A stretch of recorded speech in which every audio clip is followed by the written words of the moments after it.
On the Wire, in association with Ladbrokes.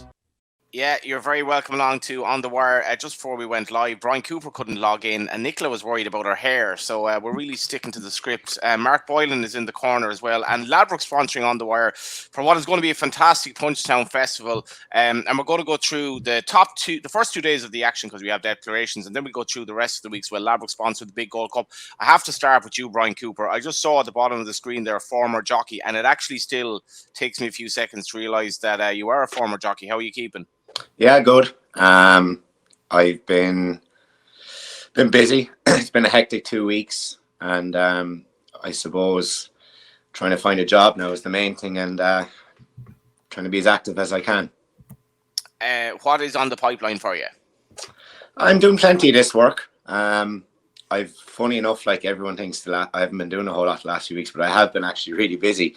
As I said, someone told me, say no to nobody, but don't dive into anything at the same time. So I have a busy week with Punchestown. I'm doing plenty of work for Horse Racing Ireland and Punchestown that next week. So I suppose the more of this I do, hopefully the more opportunities will come my way. Which is great, Mark, because obviously you have Bryan and Davy Russell trying to, earn a slice of the pie that we ultimately want to monopolise. It's exactly what we need, yeah. Good communicators come into the game.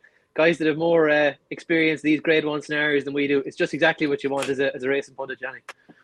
Nicola McGeady of Ladbrokes. Nicola, I think it's fair to say Willie Mullins is going to be very popular this week. What are the traders' sort of views going into the week? Are you going to try to offer sort of, I guess, extra places on the big handicaps? Are you going to try to take Willie on, or what are you looking forward to?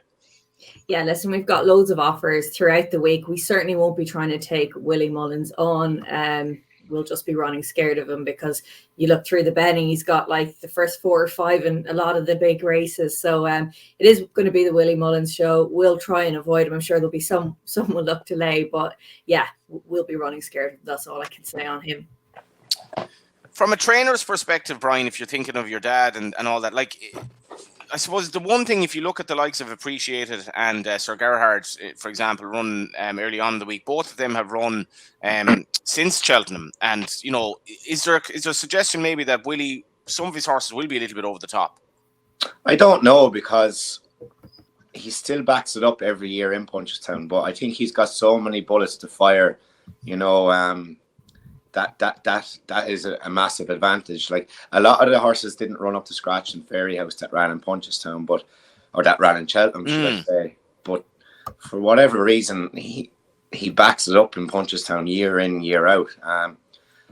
I think from being involved in the yard and seeing what goes on, I've noticed throughout the time, the closer the Punchestown get, the less depth there is in his gallop. So it's not as severe on them maybe as what it would be at Christmas time, and maybe the work they're doing at home is less to what they would be doing up to Cheltenham, and that keeps them a little bit fresher and taking over, and that's probably why they peak at Punchestown so well. I think that's fascinating stuff. Mark, Bryan already shown his jockey's kind of mindset there, and we'll show a couple of clips here of Willie horses. Honor Jameen for a start, and then we'll have a look at Monkfish. But these horses are short, but they probably can't all win, can they? No, they probably won't all. And I mean, I think it'll be very, very tough to stop them all week, especially when you consider that Gordon has fired a lot more quality bullets at Aintree than he typically would have. We had Jerry Colomb going there. We had plenty of his better types that you would have said could have been weighted for Punchestown. I think it's a wise move from him to swerve some of them here. Like, you look at the sheer depth of it, I think he had 94 runners at Punchestown Festival 2022. Willie Mullins did 1.5 million in prize money, and I think that's more than everybody at the moment in the trainer standings, bar Gordon and Willie themselves. It's immense. Like, and you think 94 runners in a week. Emmett Mullins at 75 runners this season. It's incredible depth. And I think when we get there, you're just trying to get picky as a punter. Try and find angles if you can that you can try to oppose them. But to be quite honest, you're trying to oppose them, and your plan B is probably from the same stable. So I think Willie's record 19 winners in the week at Punchestown. I could see that falling, and I could see us hitting 20 this week. I think it could be a serious week for Willie.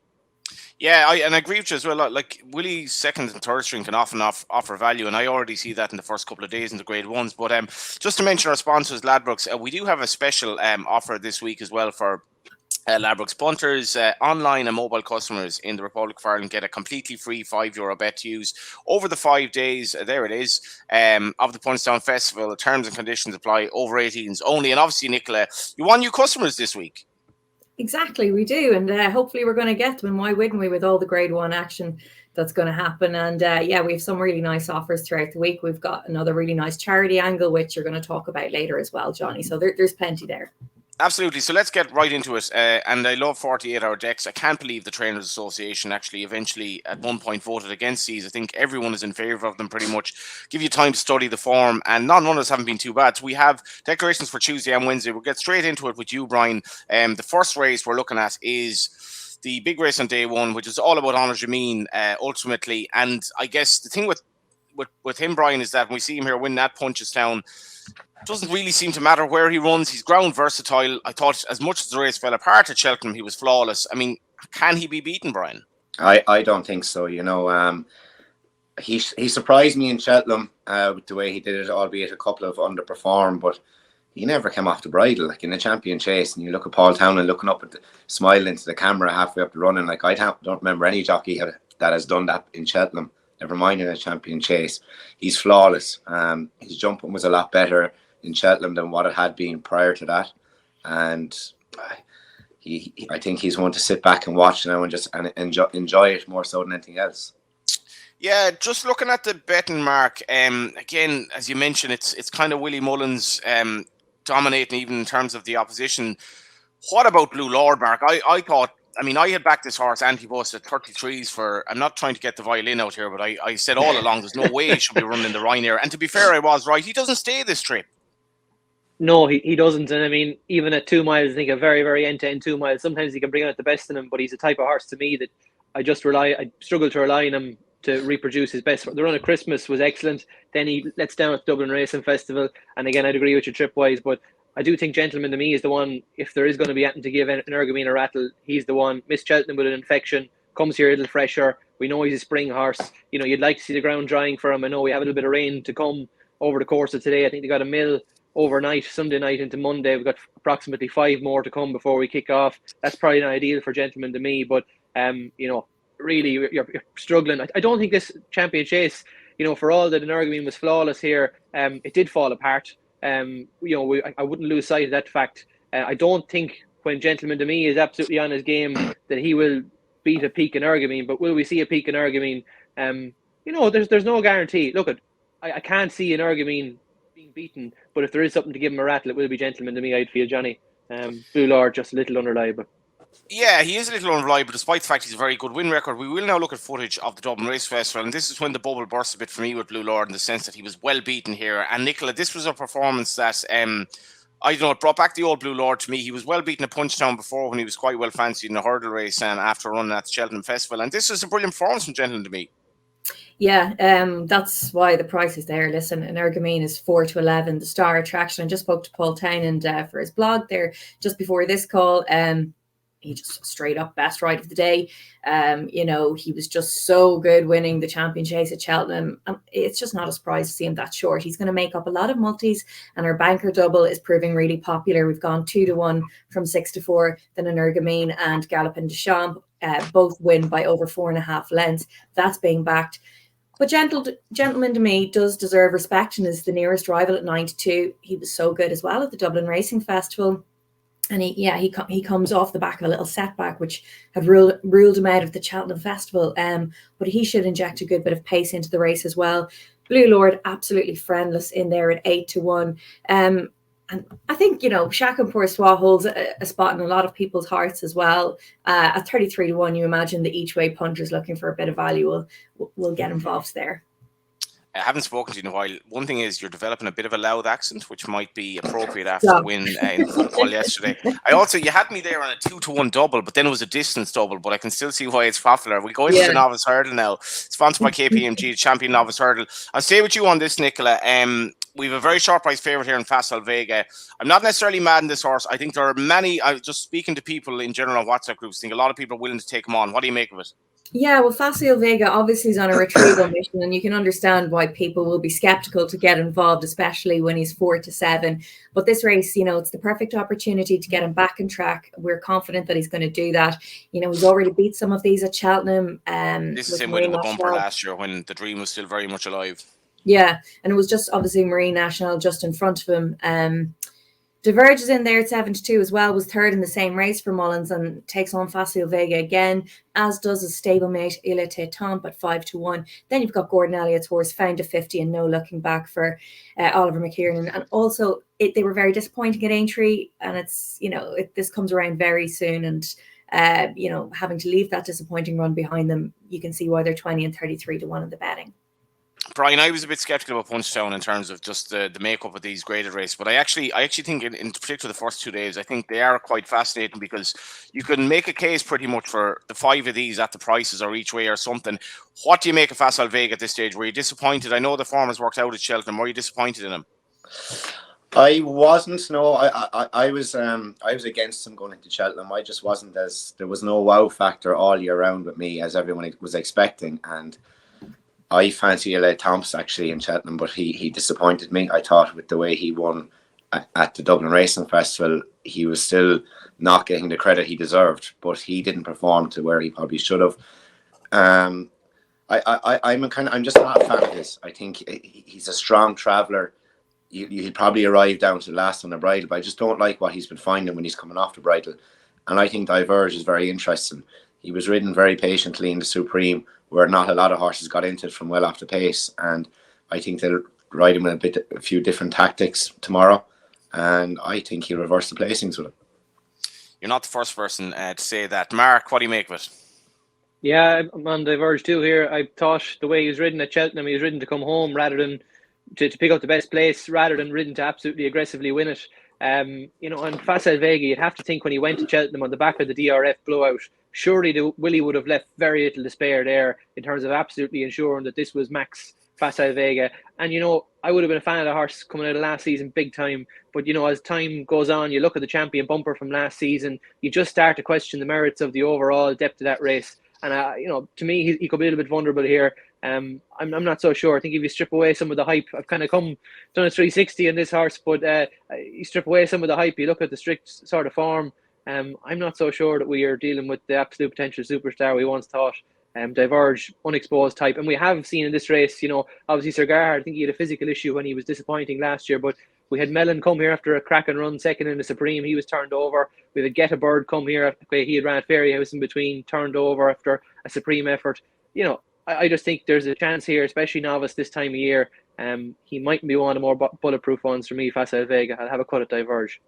This is a nice segue into our nap on day one, because my nap is in this race and it's a price related thing for me. It's Found a 50. The echoes to last year are so stark because Mighty Potter won the race. It was a 5-horse race. He was 20 to 1. Found a 50 is 20 to 1.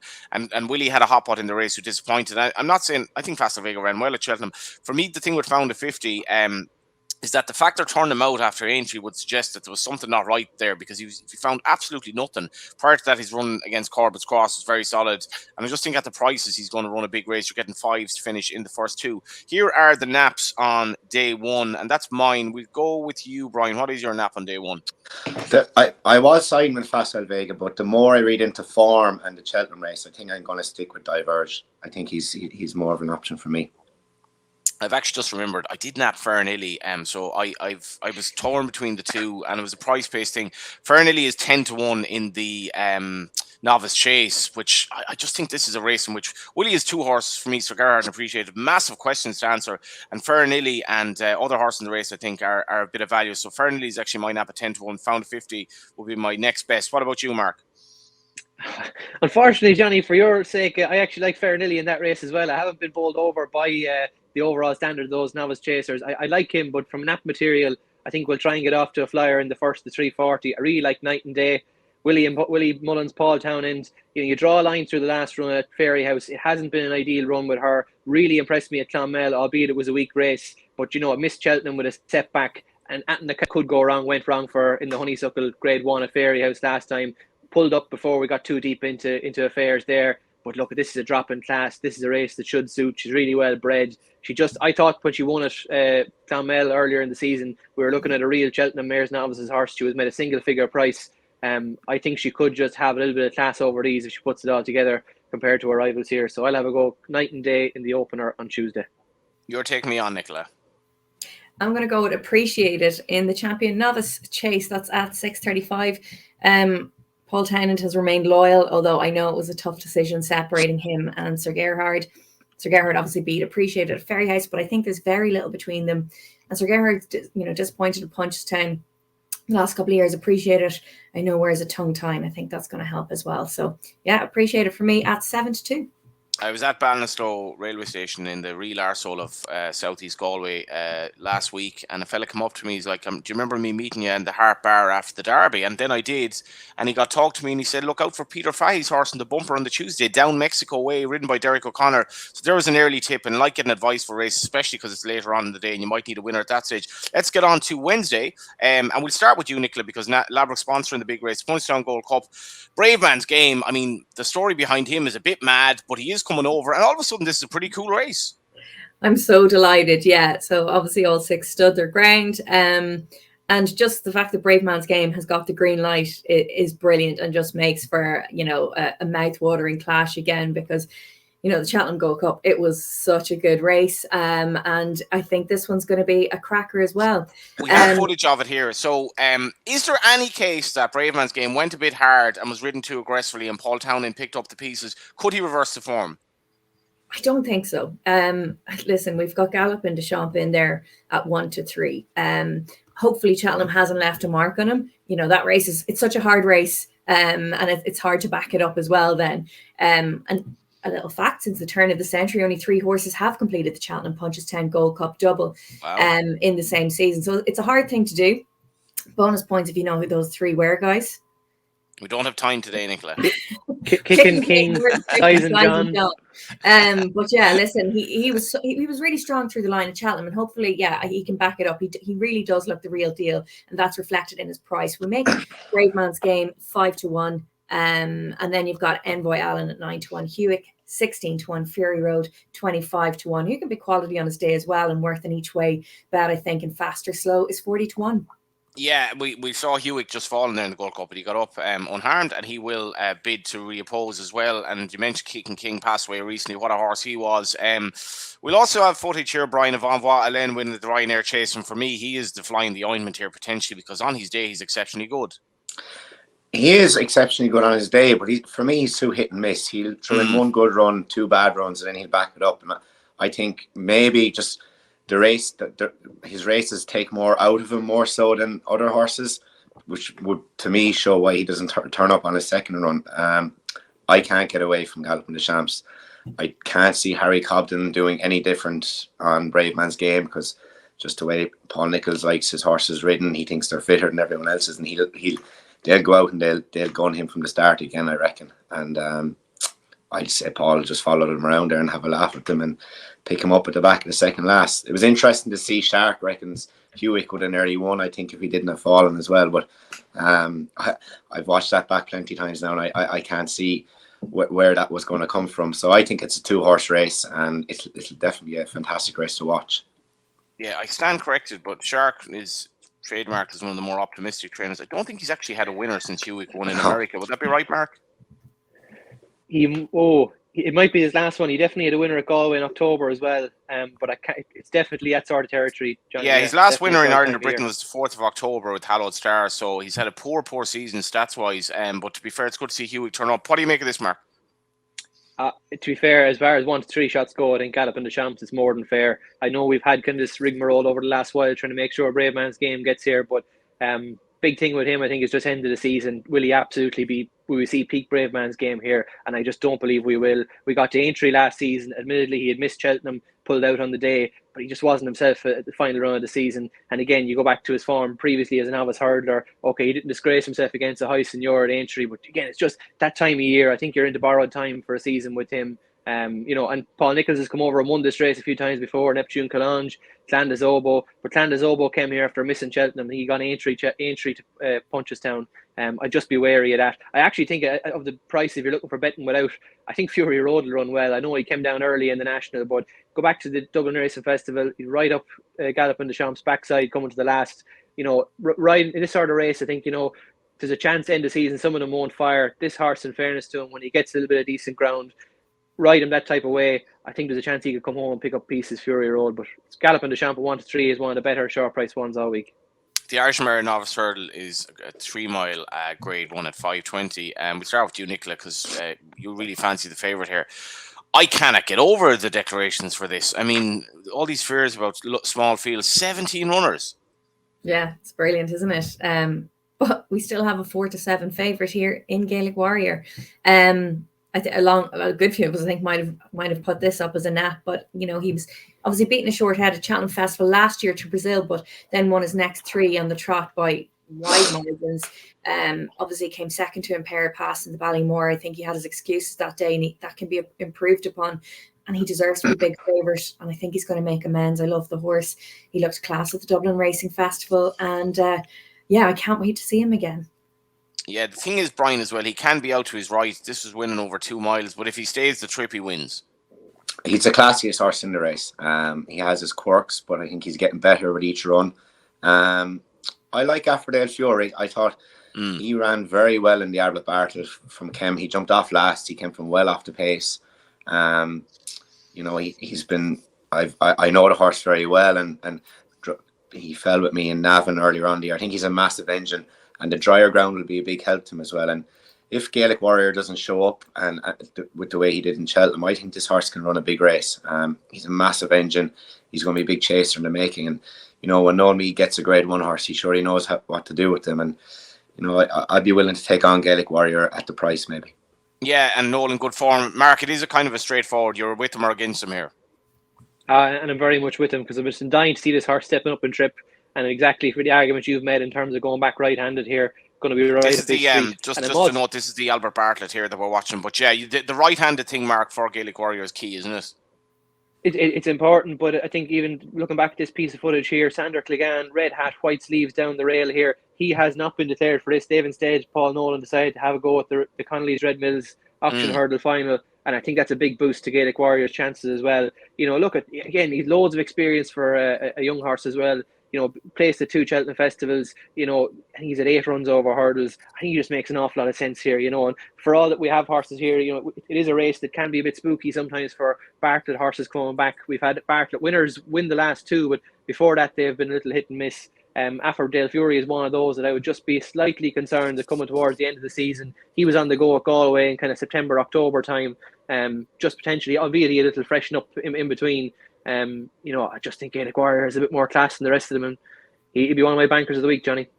Lovely. So yeah, we'll get naps from all 4 of us now, and I will give mine as a dream to share. He's running the other Grade 1, the Racing State Punchestown champion, INH flat race 6:30.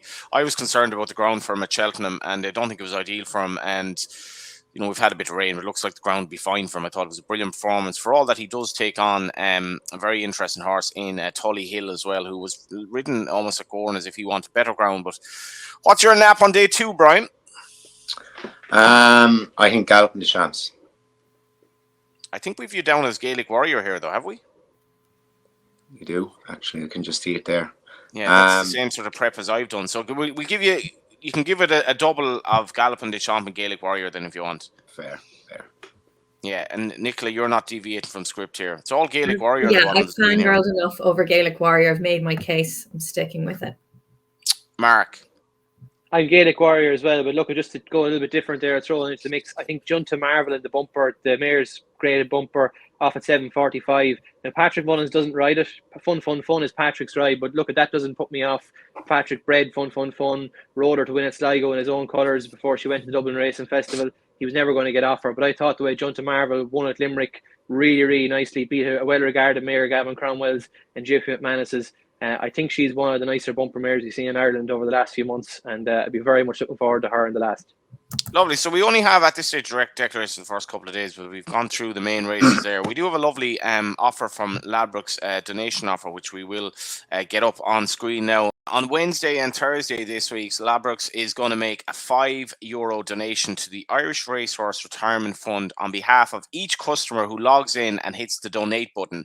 And your donation will help retrain and rehome former racehorses in Ireland. This is something I have to say that's quite close to my heart as well, having been involved in horses that you have to figure out what happens to them once their career is over, and they can have amazing lives in their new disciplines. And that does give them a new lease of life thanks to this amazing charity. Thanks to Ladbrokes for doing this. So just get involved. It's $5 for every customer who logs in, hits the donate button. As simple as that. So the rest of the week, this is going to be obviously a lot of Willie Mullins. What are you looking forward to in particular, Mark? There's a couple of horses that I want to give a mention to as well, but what are you looking forward to? I'm particularly looking forward to the Ladbrokes Champion Stayers Hurdle on Thursday, because I think it has a lot of old favourites in the mix. We've got Monkfish, we've got Mysterium for Launch, Classical Dream. You know, there's the potential for Nicky Henderson to come over with a couple there. Champ is entered up. Sire de Burley still in the mix. Tiupu, Queensbrook. Like, I think in terms of actual depth of a Grade 1 race this week for the senior grade, I think that's pretty deep.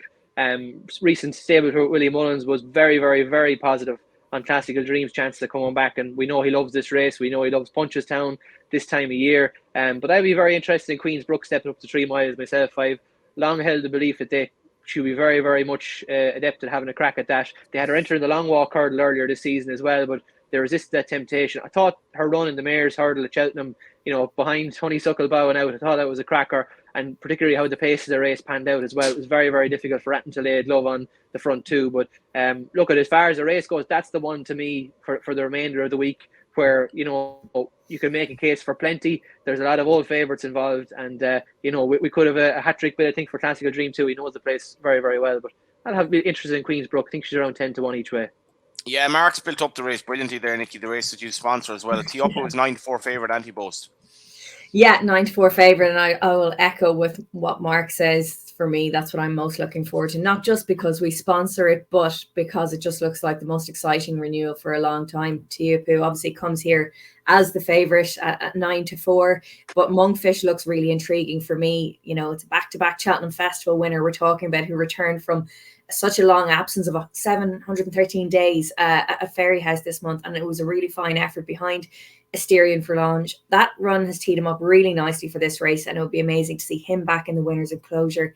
He's priced at 7-2. But the week in general is always class, isn't it? It's a great way to end the season, and we've 12 Grade 1s to look forward to and a whole host of A-list horses. It's probably a stupid question, Brian, after I ask you for what are you looking forward to for the rest of the week? Where are you going to watch it? I'll be in Punchestown all week doing bits of work. So it'll be strange for me. Any trepidation? Sorry? Any trepidation about that? How weird that might be? No, I know, like, I'm very content in my decision and there's no regrets, but I do find this week will probably be the strangest week of all, because it's the biggest week. As Nicholas said, 12 Grade 1s.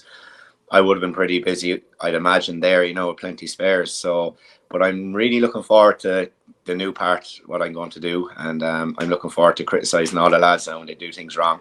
Will you actually do that? Yeah, I told Paul, like, be ready, because I'm going to give him a grill on anything that they do wrong. So I'm really looking forward to seeing this side of things now, and I suppose I might try to take a couple of days work off you on the side there as well, Johnny, if we can. Yeah, well, I'll just be saying, how many winners have you ridden, Brian? I mean, you're no one to criticise jockeys, so what are you looking forward to horses wise anyway for the rest of the week? I can't wait to see State Man. I think he deserves to get another Grade 1 on board. You know, he would have been a champion hurdle winner if he didn't run into Constitution Hill, and I think, you know, he's as good as 2 milers we've seen outside of Constitution Hill in a long time, and it'll be great to see him if he can get another Grade 1 under his belt for the Donnellys. They're massively involved in the sport, and I think it's a cracking race. I am looking forward to the Ladbrokes Stayers hurdle as well, though. I think that's the most probably interesting race of the week, as there's a lot of question marks over a lot of them. Will Monkfish bounce? You know, it's just short of 3 weeks from his first run of the year, and I have a soft spot for Mysterium for Launch, who left me on the deck a lot of times when I was riding him, but it was great to see him win in Fairyhouse, and I think if he can back that up, the nicer ground will suit him, as it will be a bit against Tiupu. Yeah, I'm going to give Cool Survivor. He's entered in the Fitzwilliam Sports Handicap Hurdle on the Saturday, or the Grade 1 over the same trip, essentially. The Grade 1 Alana Holmes Champion Novice Hurdle on the Friday. I think they have to go for the handicap, really, realistically, because he's been left on the same mark. It was a long way out, but he was travelling well at Aintree. But Mark, I mean, what about the performance today? He's good looking, very knowledgeable, young, but enough about me. What do you make of Bryan Cooper? This man has a future in the media game. I was just going to say, he's definitely not teeing me up here, Johnny, anyway. No, look, it's brilliant. And, in terms of the last few weeks in particular with racing, the scrutiny we've come under in certain factions, I think it's incredibly important at this moment in time we get as many efficient communicators as we can involved in the game, people who can share their experiences and really, get us out in the front foot in that regard. So, I mean, having more people like Bryan involved, it can only be positive. And, I mean, for someone that didn't have the career maybe that the lengthwise of some people, he packed more into it than most ever will. So looking forward to listening to his opinions over the course of the week and in the future. But that's to look forward to during the weekend. One thing I'll throw out there as well, I think it's important we get these British horses over, and there's a couple I'm really looking forward to seeing. I think Lucinda Russell, if she brings over Douglas Talking, who is second to Dancing on My Own at Aintree, entry in a handicap chase on Thursday, I'd be very, very much interested in him. I think Lucinda has only had a handful of horses come to Punchestown down the years, but almost exclusively they pick up prize money. They very, very rarely leave empty-handed, and they're in big field races often as well. And I think Nicky Henderson has a big chance as well with walking on air in a handicap hurdle later in the week too. So, for all that didn't click for him, for some of his followers at Cheltenham, he's only had 6 runs over hurdles. He might still be only progressing. And a couple of the British airs, I think it's important we get those on the board this week because we need them to keep coming back. It strengthens those races. And you take Brave Man's Game out of the Gold Cup this week, and we're looking very, very light. So we're very, very glad to have them over here. Make no mistake about that. Yeah, I was at Jessie Harrington's last week. First of all, what an unbelievable woman. But she was actually, I think she was spending more time preparing for the arrival of Nicky Henderson this week than she was for any of her horses running, because Nicky loves Punchestown that much, but he's in great form. Nicky, I assume you're going to echo what we said about Bryan as well. I think he's a big, big future in the media game. Yeah, listen, we've already started working together a little bit. Bryan interviewed Paul Townend for us for some really nice Ladbrokes social content. We won't miss him taking a few quid off the bookies, that's for sure. So can't wait to see what he does in the future. And good luck, Bryan. And there is that extremely busy Ladbrokes shops on track as well at Punchestown. Yeah, absolutely. Don't miss it if you're looking to have a few quid. And as I said, we've got that really nice charity donation as well, really good cause, and yeah, so look out for that too.